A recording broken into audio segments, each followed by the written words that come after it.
The true enemy of holding a fort probably isn't the fear of unseen enemies.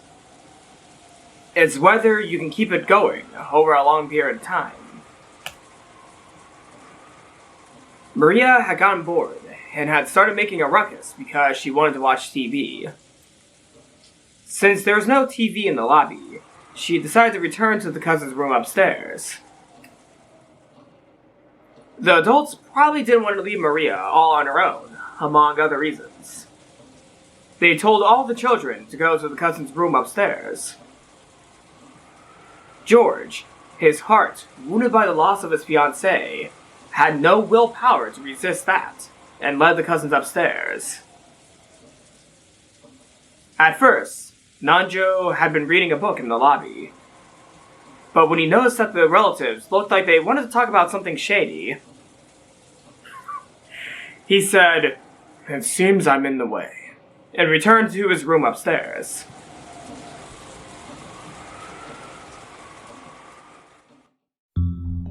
Minute darkness. Yes! We're getting the adult's point of view! Oh, fuck, I thought we were gonna go to the cousin's point of view, but no! We're getting the adult's disgusting final guide! I'm sorry, I don't know why I'm so excited about this, but I wanted to see all of them, interact during the situation. So I'm so happy we're focusing on the adults for this scene at the very least. ぼんやりしてると、それ以上に眠気が来るぜ。I think I overreacted to, seeing the adult's point of view more than anything else. God. God, I hurt my voice a little bit while yelling yes. 無理もないわよ。私たちは夕べ寝てないんだから。きっちり24時間をここで籠城することになるだろう。無理をせず交代で仮眠する方が賢明かもしれんね。そうですね。私と主人がここにおりますので、辛い方は無理せずお休みになってください。相手はそれを期待してるかもしれないわよ。この人数では崩せなくても、いくらか減ったらその隙をついてくるつもりかも。ここには7人いるわ。2人ずつ交代で3時間くらい休むとか。明日の朝は遠いわよ。今はまだ体力があるからいいけど、今夜は辛そうね。せやな。眠いもんはおるか。無理せんと休んでや。Hideyoshi looked around at everyone, who wanted to see who wanted to sleep first, but no one volunteered. Everyone was just as tired, but no one was bold enough to be able to sleep now. Their fear of the unknown culprit was just as strong as their sleepiness. おらんかいな。まあみんな無理はせんでな。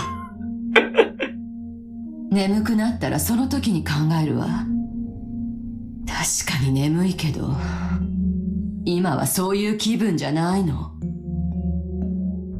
Eva spoke sharply, and then read once more over the second letter from Beatrice, which had been found in the boiler room. Wait, is that in the tips? Real quick, I need to check. Yes! Okay, the letter is in the tips. I read this last time, so it's fine. Yeah. Alright. Beatrice had sent them 2 letters, and had repeatedly told them to solve the riddle of the epitaph. And she had even provoked them by saying that she would give up the inheritance, both assets and headships, if it could be solved. Eva took out a notebook and opened it to a page with the epitaph copied onto it. 例の碑文ですか？ええ。犯人の言いなりになるのは尺だけど、どうせ時間は腐るほどあるわ。退屈しのぎにはちょうどいいと思って。悪くない時間つぶしだ。兄弟で仲良く挑戦してみようじゃないか。Oh, here we go. 借りてもいいかしら。もう少し大きく書き直すわ。夏日さん、もう少し大きな紙はないですか？使用人室に紙くらいあるでしょ。取ってきます。Natsui immediately brought a B4 blanked sheet of paper from the servant room. Kyrie borrowed Ava's notebook, wrote out the epitaph on the paper, and laid it out on the table. Straight away, everyone peered down at it. A fence of people naturally formed. 話には聞いとったが、こら難儀な謎やな。何を言っとるのかさっぱりや。私も一時頑張って挑戦したんだけれど、同じくさっぱりだったわ。分かってたらのこのこと金策には来ねえさ。何しろ10トンの黄金だからね。真面目に読むのは初めてなんだけど、大雑把に言って3部分に分かれてるのかしら。昨夜から思っているが、キリエさんはだいぶ頭が切れるようだ。ひょっとすると私らでは解けなかった謎をいとも簡単に解いてしまうかもしれんね。ああ、キリエは鋭いぜ。変な先入観を与えない方が面白い捉え方をできるかもしれないな。そうね。キリエさん、率直にこの碑文を読んだ感想を聞かせてくれないかしら。So they're gonna make Kyrie do all the work? 多分皆さんのお役には立てないと思うわ。みんな買いかぶりすぎよ。いやいや、思いつきは適当でいいんだ。お前の話を聞かせてくれ。俺が悩んだ時はいつだってお前のヒントが助けてくれたんだからな。Maybe you should use her mind to help you with your case with the Americans. あら、役に立ってたのね。今更だけど嬉しいわ。よせやい。いつも感謝してるぜ。仲がいいのね。羨ましいわ。ぜひ私たちにもヒントを授けてほしいわ。いいのよ。どうせ時間つぶしなんだからリラックスして。Kyrie was bewildered by all this praise she was suddenly receiving. But they had plenty of time. She realized that this was just a way to waste time, and she decided to accept that role. きっと見当違いなことを言っちゃうと思うけど。じゃあ、私の考えで進めてみるわね。Yes? 最初に言った大雑把に言って3部分に分かれるとはどういう意味かね。Psychorus. そのままの意味よ。碑文はだいたい3つのパーツに分けることができると思うの。まず最初のそこに黄金の鍵が眠るまでの5行。ここまでが鍵のありかを示した最初の部分。そして第10の番までの11行が黄金鏡そのものの場所を示した部分。そして残りの6行は黄金鏡にたどり着いてからの部分ね。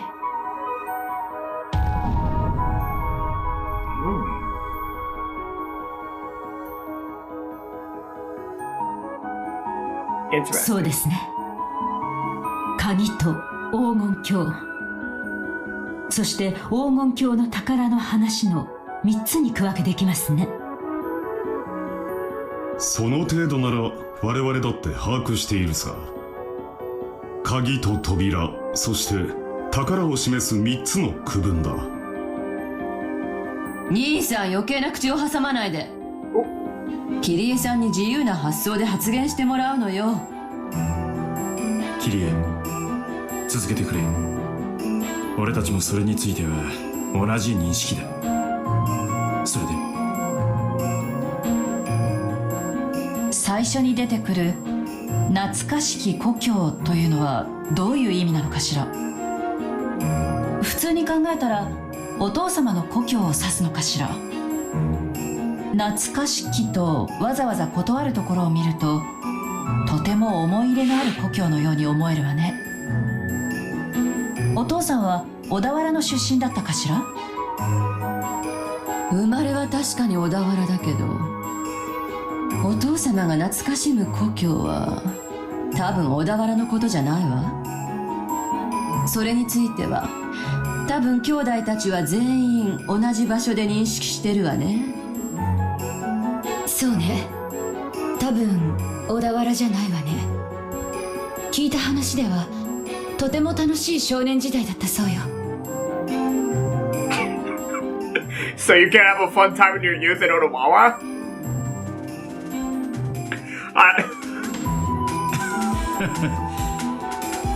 親父の人生で最大の不幸は多分後ろ宮家の当主にさせられたことだろうよ。おそらくな。親父殿は後ろ宮家の当主になど本当はなりたくなかったのだ。それはどこなのかしら。そしてそこに鮎の泳ぐ川は当時はあったんじゃないかしら。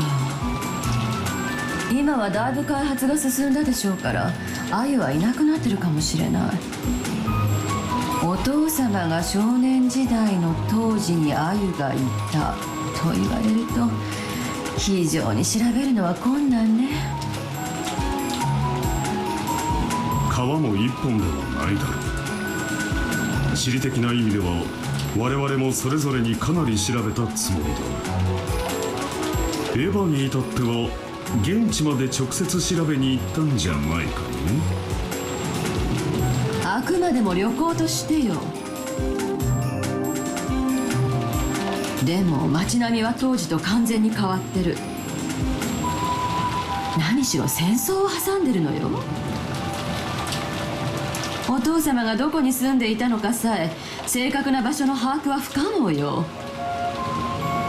多分お父様が自ら現地へ足を運んでも今となってはどこに住んでいたか特定できないでしょうね。あちらさんも随分目覚ましく復興したって話だからな。鮎の川と言われてはっきりとした地名は出ないの？そりゃな、何しろ鮎だぜ。水がきれいな川に住むってんだから、それこそ心当たりの川は無数だったろうさ。親父が無邪気に鮎釣りをした小川もその後の開発で埋められたりもしただろう。戦前の地図もしくは戦前の現地に詳しい人でもいりゃ話は別だが、多分そういう話ではないわ。どういうことだろうね。懐かしき故郷を貫く鮎の川。黄金鏡を目指す者よ、これを下りて鍵を探せ。ここまでの2行で一度開業してるのよね。この2行だけで何かの提示が成立するのよ。その何かに基づいて次の3行が続くんじゃないかしら。何かの提示って何やろな。わからないわ。とにかくその2行だけでどの川かわからないとか、そんなあやふやじゃなくて、はっきりとこの川という特定ができるのよ。ひょっとすると水の流れる川ではないかもしれないわね。鮎の川は何かの比喩かもしれない。鮎という言葉にはどんなイメージがあるのかしら。鮎は鮭みたいなもんや。淡水魚だが生まれてすぐは海に出るんや。そして大きくなると川に戻ってきて生活し、そこに産卵して生涯を終えるんや。まあ一度は家を出るが、大きくなって戻ってきて卵を産むってなあたりは一族繁栄的なイメージがあるかもしれんな。へえ、淡水魚なのに海水でも生きられるのかよ。知らなかったぜ。川魚だから海には出られないと思ってたぜ。鮎は香りが良いことから香魚とも呼ばれるとか。Kogyo, aroma fish. 私は食べたことがありませんが、塩焼きにするととても美味しいそうですよ。なんやなずきさん、鮎の塩焼き食ったことあらへんのか。I haven't either. うまいで。今度ごちそうしたるわ。庶民の料理だ。君の口にはふさわしくない。Kloss, let her eat whatever she wants to eat, dude. これは私の妄想なんだけど、実は私、鮎の皮のイメージから家系図を疑ったことがあるの。鮎は一度海へ出るけど、また生まれた川に帰ってきて産卵するんでしょ。まるで私のことみたいだなって思って。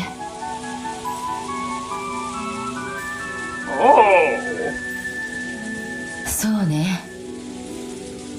今だから白状するけど、私もあなたとマリアちゃんのことを指してるんじゃないかって疑ったことがあるわ。なるほど。川を下ればやがて里あり。家系図を下ってくと見つかる里はマリアの名に含まれる里の字だけだ。 Oh my god! Oh my god! Oh! Now that is... Okay, there was no way I could probably have gotten that. Oh my god! でしょ。でもみんなも知っての通り、お父様はマリアのことを毛嫌いしてて、ほとんど言葉を交わしたこともない。I mean, no, that's actually a good line of thought. Even though he might not like her, that's still a good line of thought, though.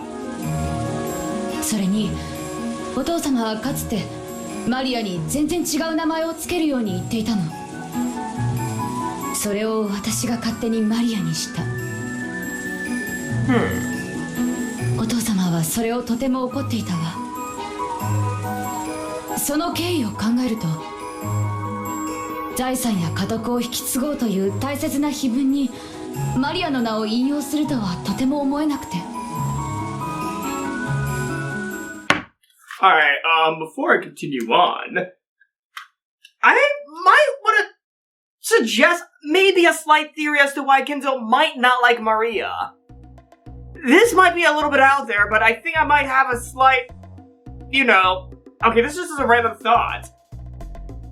No, there would be no way Kinzo would know this, but if Kinzo were to know that Beatrice is not the first Beatrice, instead, Beatrice is like the next Beatrice after her predecessor, maybe the reason why he dislikes Maria is he might know that Maria could be the next successor to the Beatrice name.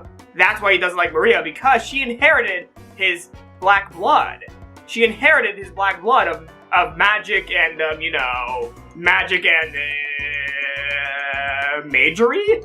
Because Kenzo's technically a mage according to the witch side character sheet. So, Maria had gotten his black blood, meaning she could be a successor to Beatrice, which is why he might not like her. But I don't know if Kinzo would know about the whole thing about, Beatrice being the successor to her predecessor or anything, and that maybe someone in the future will be her successor, and Maria is the most likely, person to be the successor at the moment, because Beatrice always interacts with Maria. Though, of course, Maria would have to solve the epitaph in order to succeed her.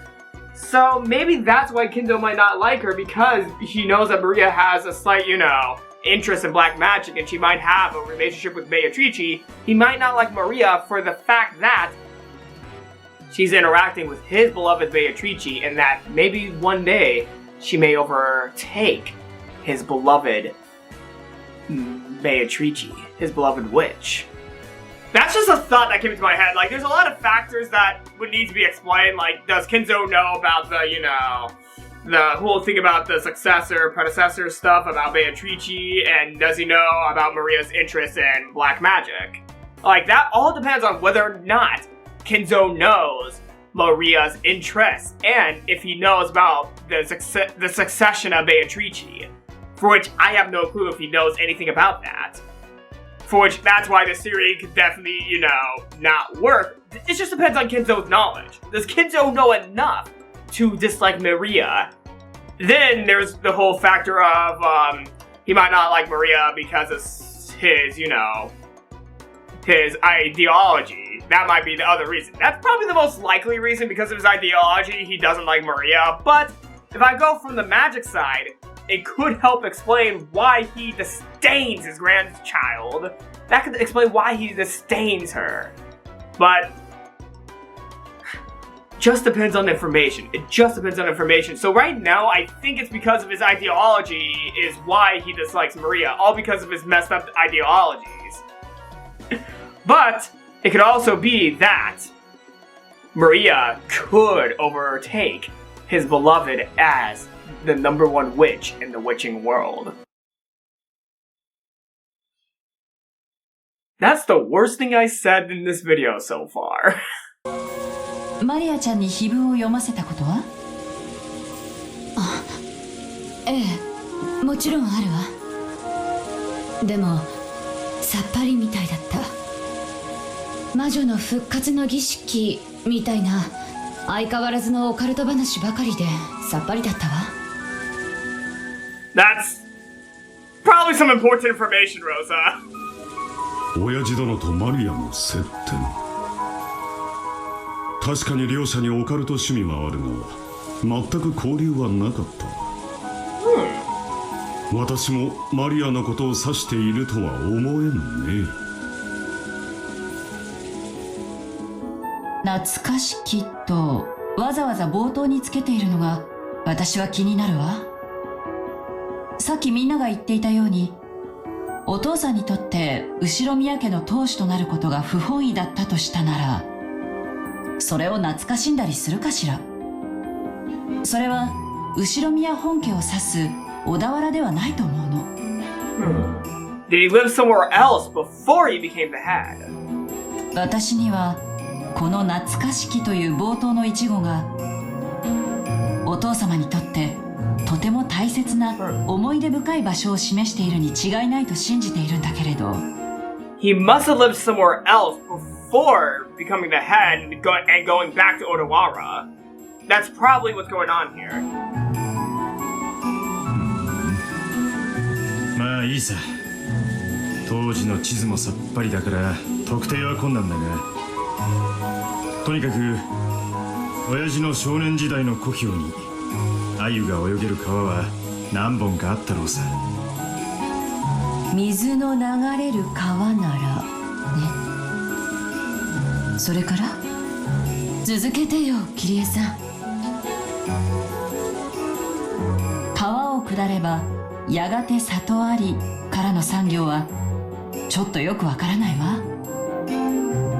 これは多分鮎の川の2行に連結してる。鮎の川の正体がわかれば多分自然と意味がつながるものなのよ。それがわからない限りこの産業を先に解こうとしても無駄でしょうね。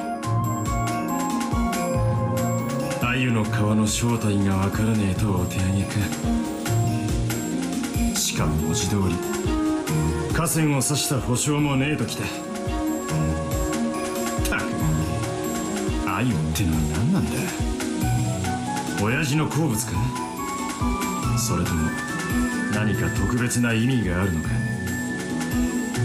深読みしても仕方ねえのか。見比クロとマクロの2つの視点を持たないと視野が狭まるわね。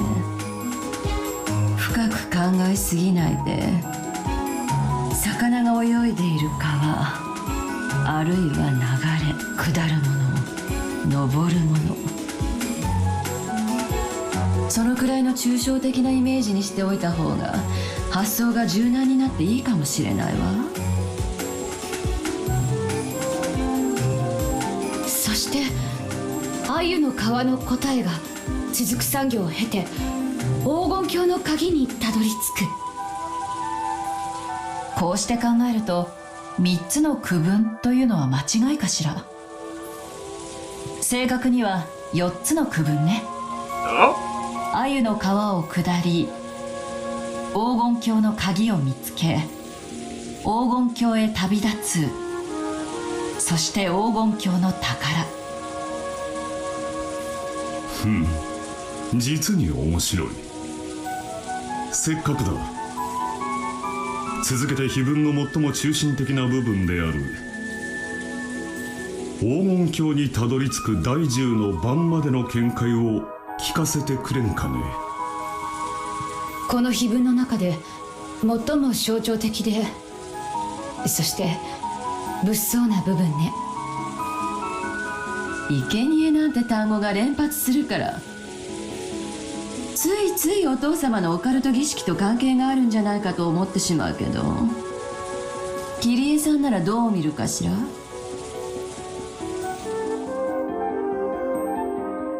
Kyrie recrossed her arm. Damn it, I said recrossed. Kyrie recrossed her arm several times. I cannot see the word cross anymore without thinking of cloth. Damn it. Peering into the paper, with the epitaphs copied onto it, as though she was looking through it. これはとても難しいわね。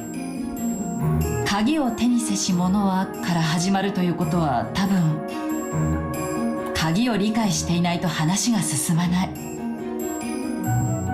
お手上げではあるけれど一応挑戦してみるわね。鮎の川が水の流れる川とは限らないように、その鍵もまた本当に鍵の形状をしたものなのか疑わしいわね。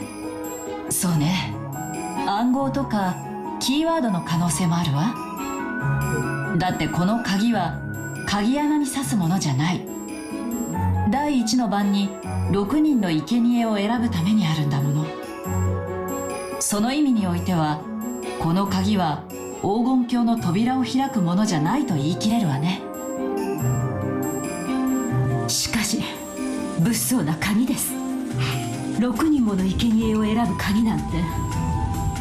Is it a person? 鍵がどうやって選ぶんや。ルーレットみたいにくるくる回すんかいな。この鍵がある特定の6人を指し示す。いいえ、ある特定の6つを指し示すというべきね。もしこれが文字通りに生贄を捧げろという意味でないならば、例えばアナグラムかもしれないわ。アナグラム？文字遊びのことかね。ええ、さっきローザさんが家系図の話でマリアちゃんの名前に里が含まれてという話をしていた時からずっと考えてるの。例えばルドルフさんは懐かしき故郷という単語からずっと地形的座標的なものを想定しているようだけど、そうじゃないかもしれない。これはある種の謎々、あるいは文字遊びかもしれないって。ごめんなさい、文字遊びとは何ですか？ああ、カモメカモメカチンカチンみたいなやつさ。Huh? カを抜いたら何？ Oh, okay, suck. Oh no. Suck my balls.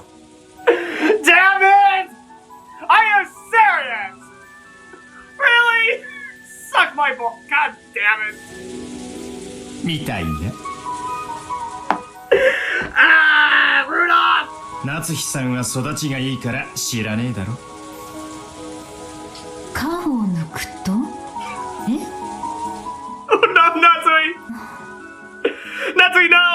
No, don't do it! よしなさい。君にはふさわしくない品のない遊びだ。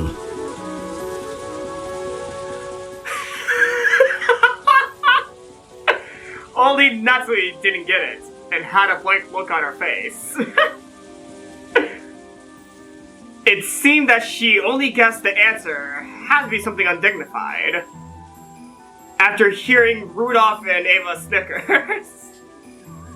I can't believe I fell for that.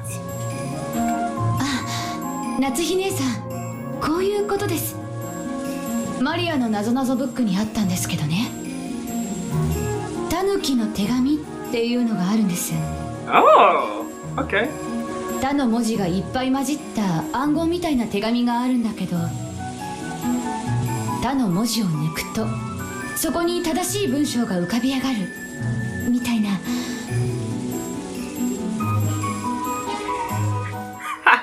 If you nuki all the taz. Oh my god.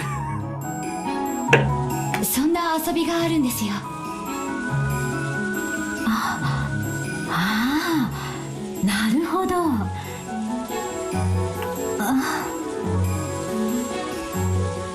Natsui finally realized the answer to the undignified riddle Rudolph had posed, and her face grew red as she hung her head in embarrassment. Natsui, no! その抜くというのが案外殺すというのに転じるかもね。ええ、私もそれを思ったところなの。黄金鏡の鍵とはひょっとすると6文字の単語かもしれない。つまりタヌキの手紙の「タ」が6文字あるっちゅうわけか。これはややこしいこっちゃな。文字遊びか。日本では子供の遊びという印象が強いが、特に英語圏では知識人のこじゃれたユーモアでもあるらしい。Yes, it is. 親父殿が関心を示すことは十分に考えられるね。ただここで急にわからなくなるの。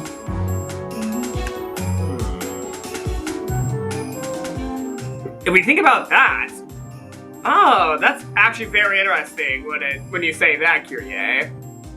But, ここまでの流れは謎に満ちていながらも非常に順番的だった。鮎の皮、それを下れ、そして鍵を見つけろと非常に順番的。そしてその結果、6文字の鍵を手に入れたと仮定するんだけど、そうすると何から6文字を殺すのかわからなくなるの。oh, that's, yeah. Well, hold on. Head, chest, stomach, knee, leg.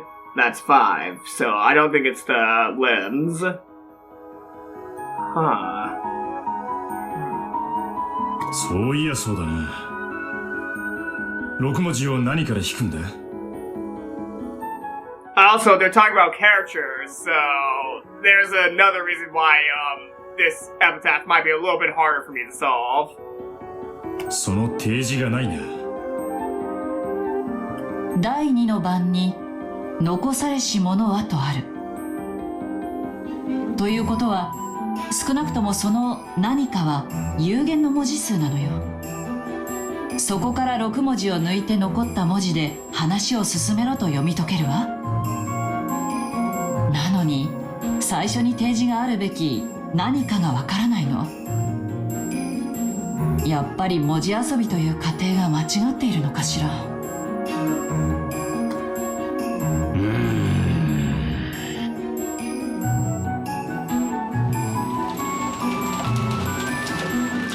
Everyone crossed their arms and fell into silence. I'm still pronouncing cross as closs. It felt like they were about to reach a novel understanding that they hadn't been able to before, but they stumbled just one step before it.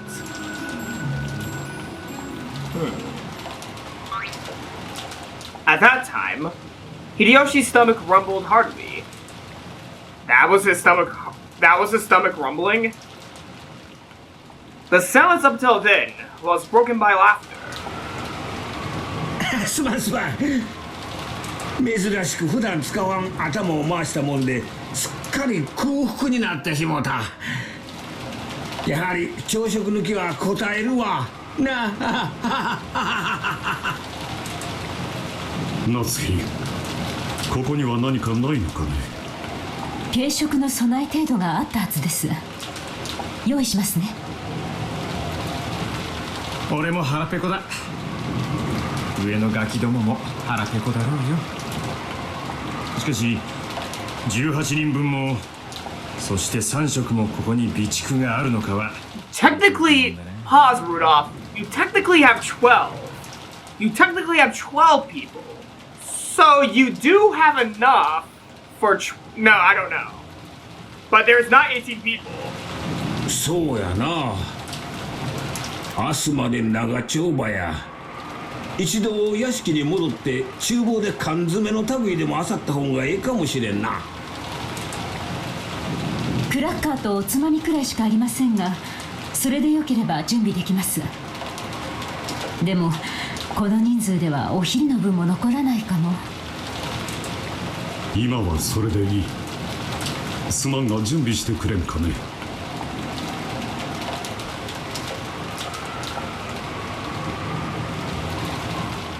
It looked like the men had taken over with an appetite. I'm gonna reread that. It looked like the men had been taken over with an appetite that stopped all thought. The atmosphere grew more peaceful, and the Epitaph investigation meeting broke up for the time being. But Ava kept staring at the paper the epitaph was written on, like she was going to burn a hole through it. 文字遊びはあくまでも私の仮説。それが間違ってる可能性もあるわ。エヴァさん、あまり根詰めないで。ありがとう。私の勝手でやってるの。Ava's gonna solve it.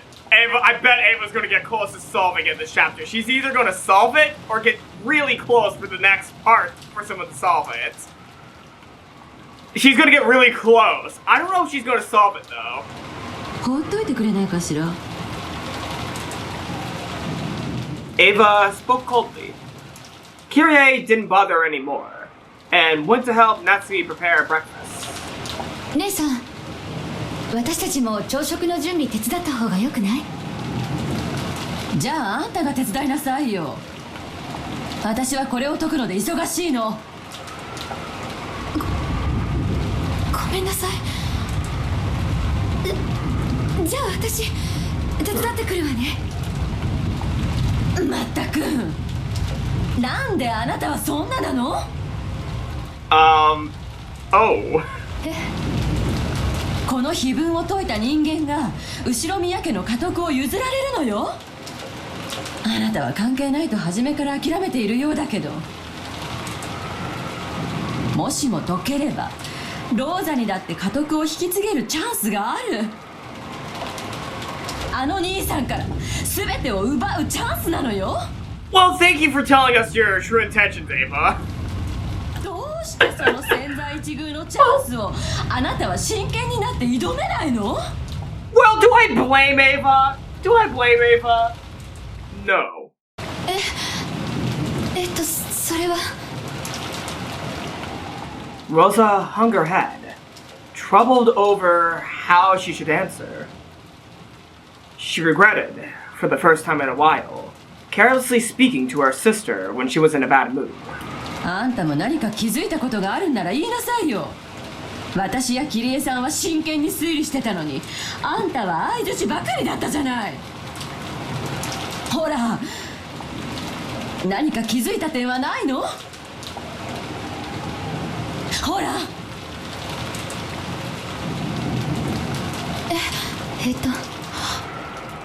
これ不思議よね。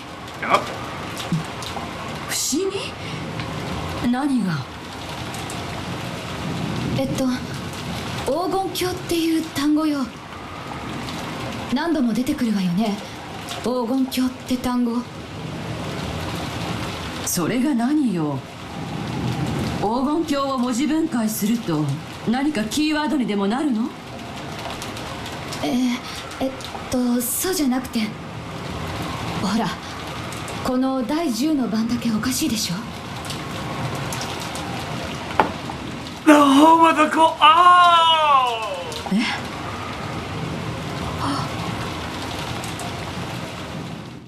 みんな黄金鏡なのに、なぜかここだけ黄金の里なの。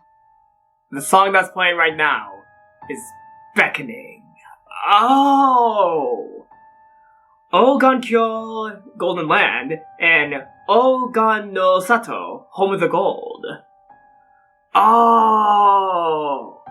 Oh wait, hold on a second. Hold on, I'm gonna at the same time. You know what? I'm gonna be with you, Ava, and all the rest of the Ushimiya family. I'm bringing back up the notepad. The notepad where I kind of did something stupid the other time I pulled up the notepad. But now, let's see. Alright.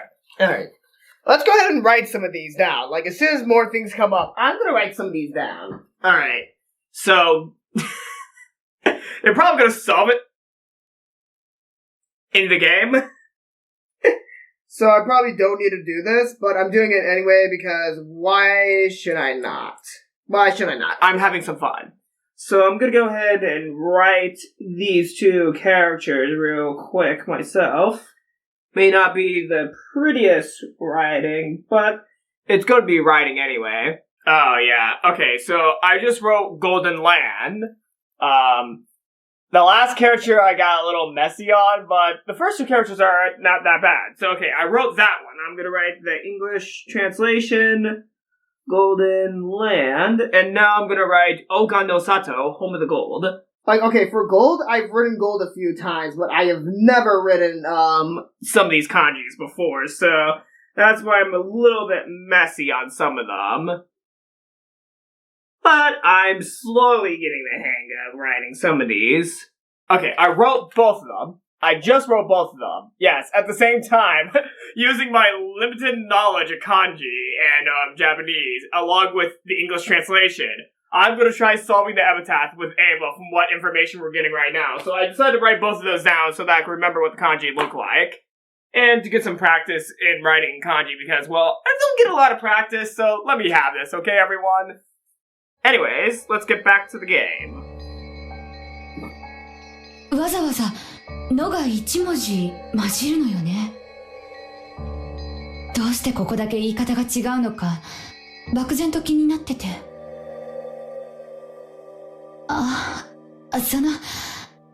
別に意味なんてないわよね。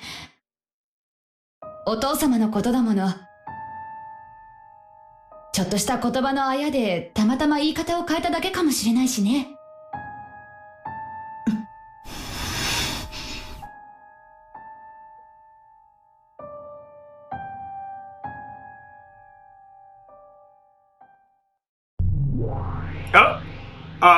Oh, okay. つまらん。Organ short, number 200 million in C minor. Ah. おや、何がつまらないのですか？つまらん。はてさて、この子が何をぼやいているのかさっぱりですよ。おそらくマダムがバトラ様にいろいろと入れ知恵をしたのが不満なのでしょう。別にそんなの不満ではないぞ。不甲斐ないバトラがようやくわらわに釣り合うレベルになったので、むしろ満足してるくらいだぞ。Oh, she's bored by the adults. 少しバトラ君と仲良くしすぎましたか。若い子同士に任せて老人は退散した方がいいのかしら。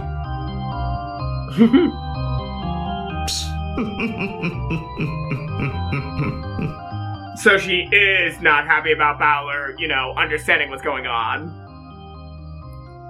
When Virgilia and Ronove giggled and cackled, Beatrice's irritation meter finally reached its limit. 揃いも揃ってわらを笑い物にしよって。ロノウェ、しばし姿を消せ。消えろ消えろ。かしこまりました。それではしばしのお暇をいただきます。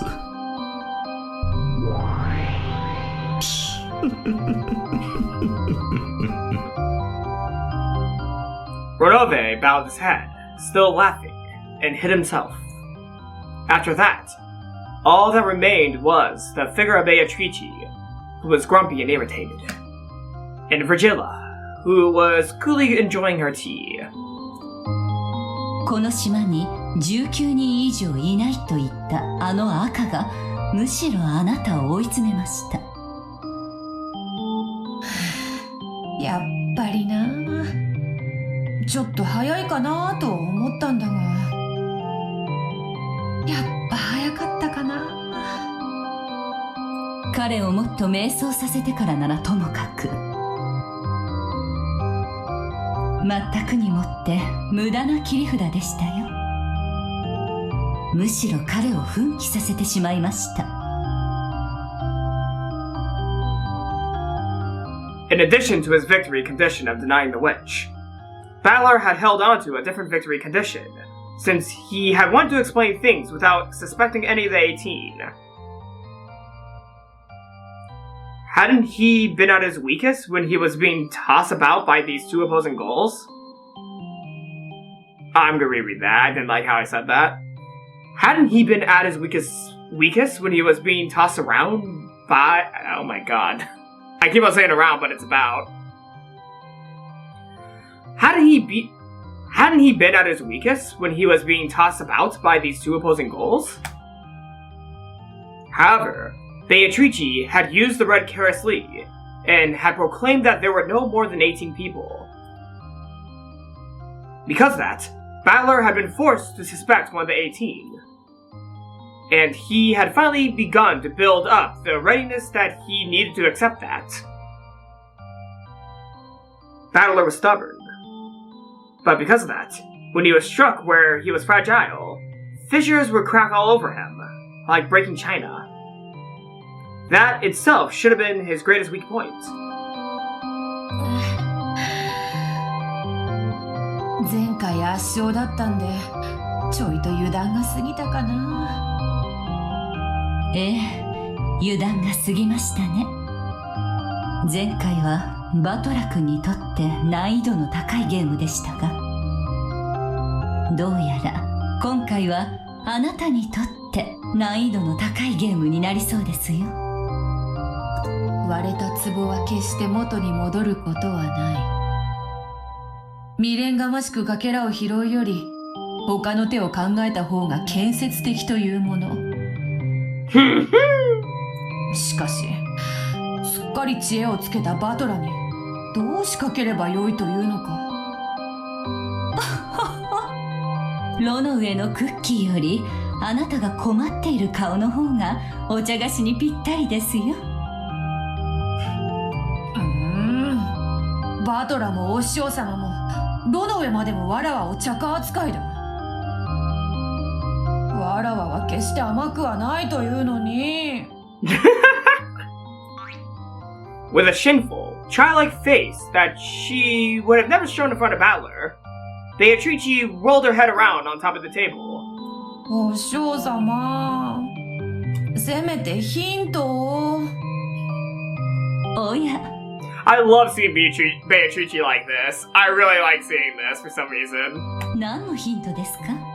After seeing her so, chaotic, seeing her not being chaotic, just, I don't know, it feels really sweet. I like it. バトラをギャフンと言わせてわらわを認めたくなるようなうまい指し手を。ズバリ教えろとは言わないから、せめてヒントだけでも。I don't think Virgilia's gonna help you. ダメですよ。私は今バトラ君の味方をしていますから、あなたに利することは教えられません。そんな固いこと言わずにさ、弟子が困ってるというのに。She almost revoked your privileges as a disciple, you know. 師匠を超えたと散々豪語していた気がしますが。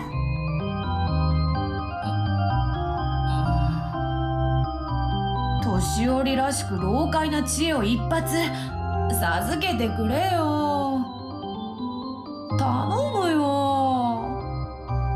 バトラにばっかりずるいってよ。She's acting like a child.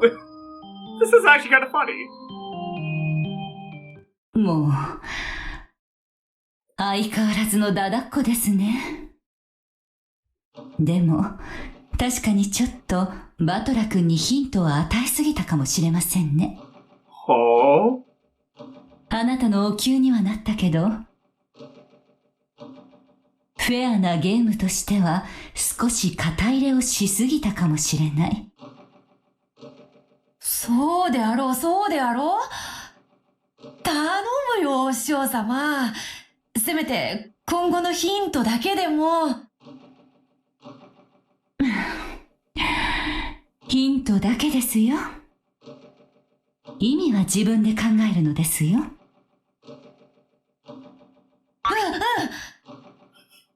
自分で考えるからさ、頼むよ。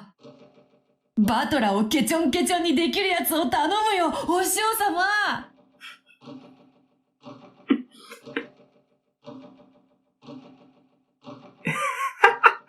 It was truly shameful how she behaved when Valor wasn't around, even though she acted utterly like a great witch in front of him. Virgilia sighed, lamenting under her breath that Beato never seemed to grow up. Over the では sky. ヒントだけ。イソップ寓話の北風と太陽というお話を知っていますか？ We're going back to this again? もちろん。旅人のマントを奪うために北風と太陽が勝負する話であろう？そうです。乱暴かつ請求な方法が常に最善の選択肢とは限らないということです。言われなくても分かっておるわ。わらわが勝ちを焦りすぎたことはすでに反省しておる。意味はよく考えることですよ。それからバトラ君も少々誤解があったようですが、あなたにも誤解があるようです。あなたはこのゲームの勝利条件を理解していますか？バトラを屈服させることの他に何があるというのか？ほら、その時点でもう間違っていますよ。わらわが何を間違えたというのか？あなたの勝利はバトラ君を屈服させることではありませんよ。バトラ君にあなたという存在を認めてもらうことではありませんか？なんとバトラにゴマをすってわらわを魔女と認めてください、お願いしますと頼み込めというのか？愚かな。そこまでわらわは落ちぶれてはおらぬ。Beato growled, like a dog in a bad mood. Angry puppy. Virgilia shrugged her shoulders, snickering at her disciple, who was as short-tempered as always. ヒントは出しました。あとはあなたがよく考えることですよ。いずれにせよバトラ君にこれまでの手は通用しません。相当の戦略転換が必要になるでしょう。言われずとも分かっておる。北風と太陽の話は何が言いたいのかさっぱりだが、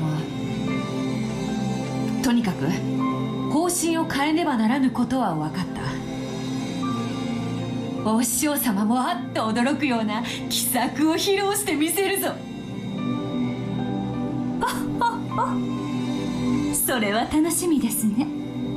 バトラ君はそれにどう挑むのかしら。あなたの健闘も祈っていますよ。バトラのついでにではShe was on the last syllable, so that warranted a slap.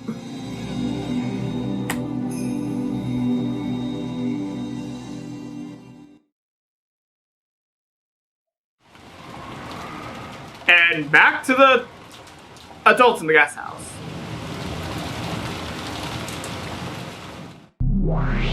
This, もう投げ出して降参。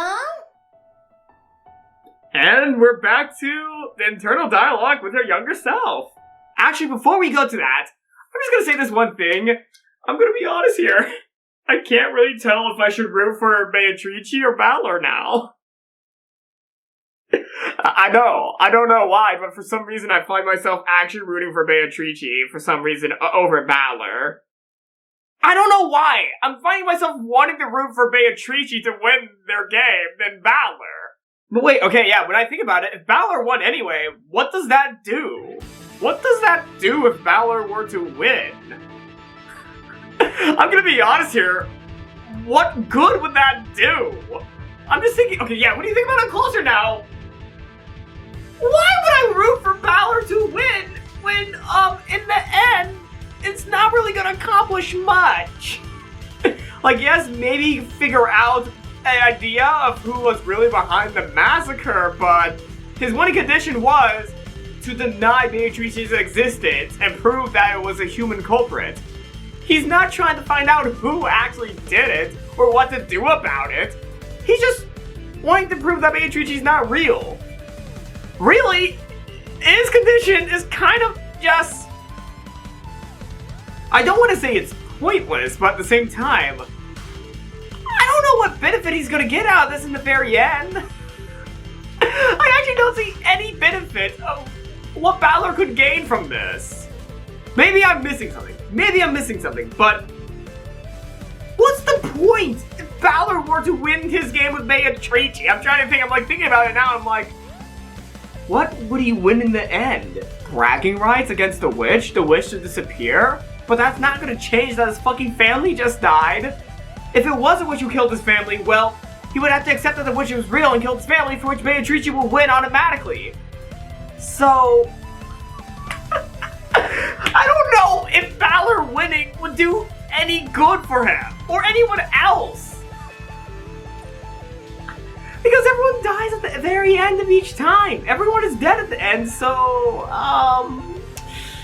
really, should Balor win even? Because it's not really gonna help him at all. If he accepts the witch, maybe he could revive his family in the Golden Land. Even though he would have to be Beatrice's furniture, I guess? Yeah. Or does he? He can accept the witch, but he doesn't have to be furniture. And also, he's getting helped by a witch right now, so he's already in a losing battle, but if Balor were to win, there's no benefit in him winning, actually, when I think about it. There's no benefit of him winning. So, already, Balor has everything to lose whether he loses the game or wins the game.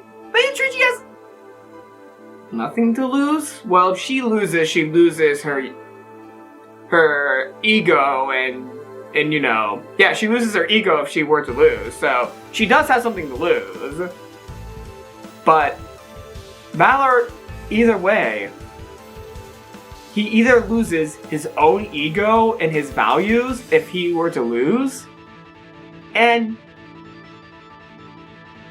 he loses everything if he wins. Who do I even root for? Do I root for Beatrice? No, because what if Balor wins? There's no point of his win, kind of, because his condition is just denying the witch exists. It doesn't answer who kills his family, and it's not gonna bring them back. So really, Balor's fighting a battle just for his ego at this point. Just for his ego and his whole thought process of witches can't be real. That's the only thing he's really fighting for, proving that he's right. Nothing else. The same can be said for Beatrice, but she might gain a new, toy if she were to win. So Beatrice has a little bit more to gain, so do I root for Beatrice now? Or do I root for Balor because I still like Balor as a character, but he's so stupid? Do I root... Man, why? Why do I think? If I didn't think, I would follow Balor all the way through. But now that I thought, I have doubts about Balor winning. Like, I don't want Balor to win, kind of, in my head. Kind of in my head, I want to say that I don't want Balor to win, but at the same time, I'm like, man, I do want to see him win. But also, do I really need to want to see him win? そんなに眠いならお布団かぶって眠っちゃえば As my consciousness grew vague, and I pretended to fight my drowsiness, sinking deeper and deeper into the sofa, I scolded myself. あんなにもクラウスから当主の座を奪ってやりたいって夢見てきたんでしょ？そのチャンスを私の魔法が与えたのに、あなたはもう放り投げちゃうの？そうは言うけれど、この謎は本当に難解よ。知恵の輪の方がまだマシだわ。解けるってことが絶対に約束されているもの。でもこの碑文の謎は、それすらも約束されているかわからない。私は挑むだけ無駄な勝負を挑んでるのかもしれない。Still hazy, I looked at the notebook, which I had been holding the whole time. It was open to a page with the epitaph, which I had stared at. Almost burned a hole through, and on so many hundreds of nights I had lost count. That truly is a door. On the other side is the Golden Land. That place which ever since I was a child I wished to reach. I spare no effort to reach. And I've never been able to reach. Here I am, with both hands upon the door. And even though the book, no, the door is open, and I still cannot reach the other side? そうよ。あなたは扉に手をかけている。さあ、それを力いっぱい開くの。そして、その扉に書かれた文字を読むのよ。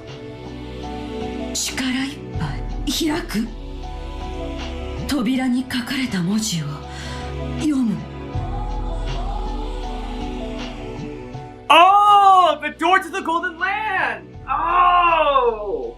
Oh! Strain your eyes. See through to what lies further beyond the epitaph written in the notebook. 懐かしき故郷は私たちの想像をきっと裏切らないわ。お父様が唯一懐かしむ過去は少年時代だけだもの。そうね。なら鮎の川は、それが泳ぐ川は複数あるし、お父様が住んでいた場所のすぐ近くにあったかは怪しい。鮎の生息するどの川が地図上距離的に近いかなんて話になると、急に曖昧になって特定ができなくなる。自分で言ったじゃない。水の流れる川かどうかわからないって。鮎という言葉がそんなにもややこしいなら忘れてしまえば。You like taking things out forever. You really like taking things out forever. 川で考えるの。川で家系図という連想は悪くないわ。その要領で川から連想するものを他にも考えてみて。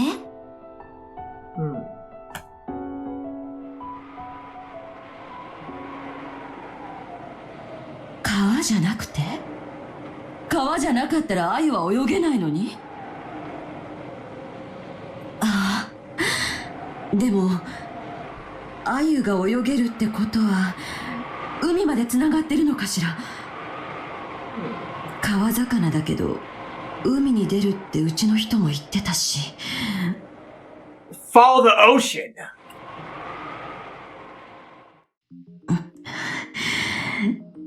Rhythm changer. Follow the ocean current. 海まで。いえ、でも。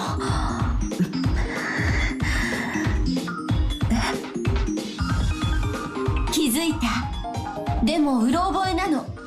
ここには書庫があったはず。調べれば確認できるわ。それが鮎の川なら、そして鍵は6文字の単語かもしれないなら、鍵が本当にその川に眠ってるというの？ I don't know. I don't know. Anyway, I have to search in the atlas. But even if I know that, I don't know from what I should take the 6 characters. 本当にわからないの？よく考えて。私たちは下手に頭がいいから発想が硬いのよ。碑文の謎なんて大層に考えないで、子供の謎だと思って。男なんていくつになったって子供なの。お父様が老境に差し掛かったとしても、心の中の本質的な部分は子供と何も変わらない。お父様への畏怖を捨てるの。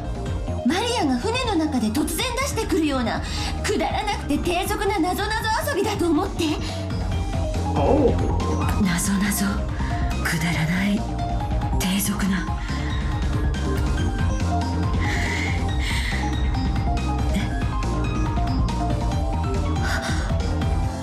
あれは確かなんだっけ。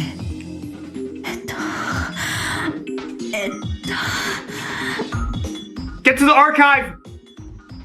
I'm sure, if my memory isn't wrong, I was probably, No, I don't have to rely on my vague memory. I should be able to figure that out immediately by searching in the archive. 私たちは多分もう答えに気づいてるわ。あとはそれが正しいか調べるだけよ。さあエヴァ、誰にも気づかれないように書庫へ。あそこにはお父様の書斎から溢れ出した硬い本が山積みよ。きっと私たちの疑問に答えてくれる本が見つかるわ。急いで。これが生涯で最初で最後の私たちの夢の叶うチャンス。 Let's go!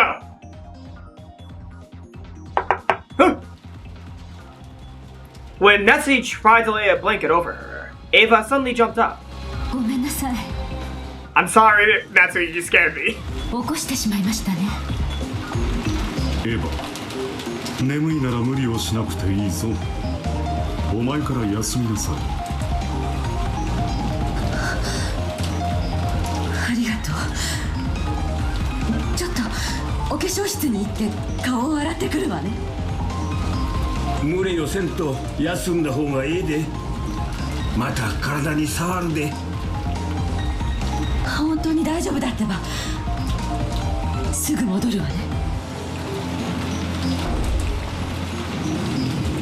Leaving only those words behind, I left the lobby at a brisk pace. The lobby was partitioned off by a door, so as soon as I went into the corridor, they could no longer see me. The archive was next to the servant room. Father always owned a vast book collection, but after he started to become engrossed with this occult hobby, his library of those kinds of books grew even larger. So that the normal books suitable for a normal study have been forced out as the study overflowed. This archive was where those normal books were stored. They were all stuffed books for intellectuals, like complete volume sets of encyclopedias. But that was very convenient for me now that I was investigating something. I entered softly, and just in case, I checked the room with my gun ready, making sure there were no suspicious people there. Then, I locked it from the inside. I actually wasn't thinking that the murderer might be hiding somewhere. What scared me was my fear that one of the siblings might hear what I was investigating. My heart had started jumping. I had been half asleep until a short time ago, so I hadn't been able to realize how significant this thing I had realized was. But as I started to become aware, my heart started feeling like it was about to explode. これ他の兄弟たちは誰も気づいてないのかしら。 Kyrie might. クラウスとルドルフは気づかないと思うわ。でもキリエはわからない。あいつおかしな勘が鋭いわ。あとはローザもわからない。ローザもグドンよ。昔っから呆れるくらいにね。 I don't know, if it wasn't for her help by mentioning Maria's name, along with the, you know, the kanjis of Golden Land and Home of the Gold, you probably wouldn't have figured this out, Ava, if it wasn't for the help of Rosa. So Rosa is not as dim as Rudolph and Klaus. Though, I don't think she could hold a candle to Kyrie's intelligence. そう？あなたにグドンと思い込ませて不必要な恨みを買わない程度には賢いと思ってる。あった。これになら載ってるかしら。 I pulled the book out and flipped through the pages. これ鮎の皮。なるほど。鮎の皮とはそういう意味なのね。もたもたしないでさらに調べて。Alright. 分かってる。 Can you summarize what you find? 川を下ればやがて里あり。 Alright. Hold up. Let me write Sato real quick. Alright. No worries, Ava. I'm with you on this one. I'm trying to solve the epitaph along with you. Alright. I wrote village. I just wrote village onto my paper. Alright. Alright. That was a bad drawing of the Kanji village, but I want to get back to Ava. 里って町や村って意味。人口密集地だもの。そんなのいくらでもあるわよ。どうして思考を停止するの？嫌ならやめちゃえば？後ろ宮家の当主はキリエに譲っちゃえば？ Honestly, I want to see Kyrie as the head. いやよ。私が当主になるの。これがその最初で最後のチャンスなのよ。里って何？里ってどういう意味？この川を下ると里なんてあるの？その里にて二人が口にし岸を探れ。岸を？ Sure, okay. Kishi. Alright. There's my poorly drawn Kishi shore. わかってる？ Okay, village shore, those are two. 分かってる。岸。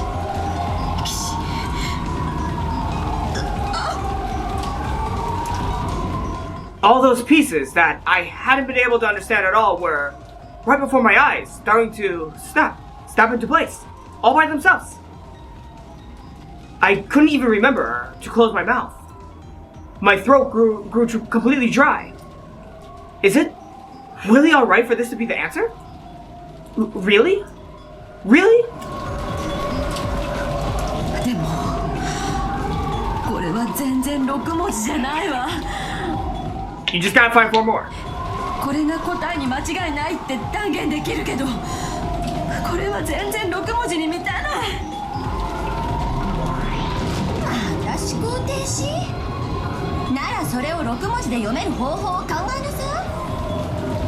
思いつかないなら調べなさい。きっと答えはある。それを疑ってはダメ。それが信じられないならとっとと泣き寝入りでもしてへそでもかって死んじゃえば。7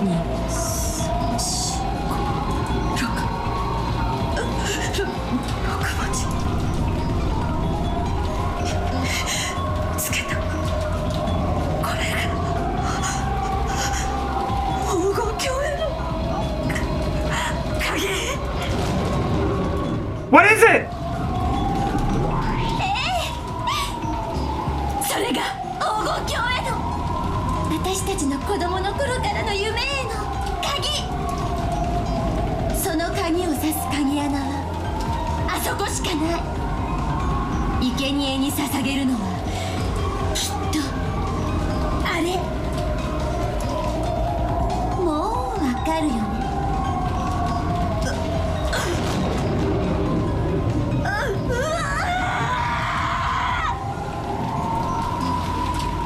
What is it? Don't you fucking dare! No! No! Ah! Fuck. 10 o'clock. Coronation. Coronation?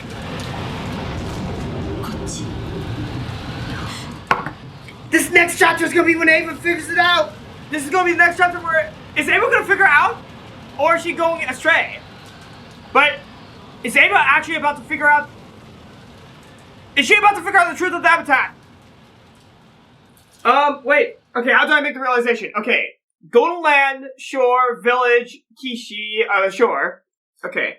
Come on, okay. Okay. I don't know any kanji, so I don't know why I'm trying to figure this out from the 2 hints that we got. I don't know how I'm trying to get this from these 2 hints, but okay, hold on.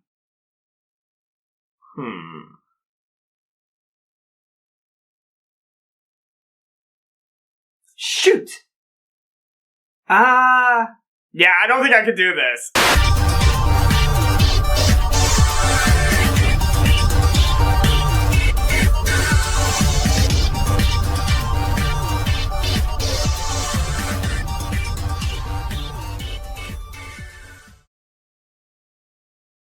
Okay.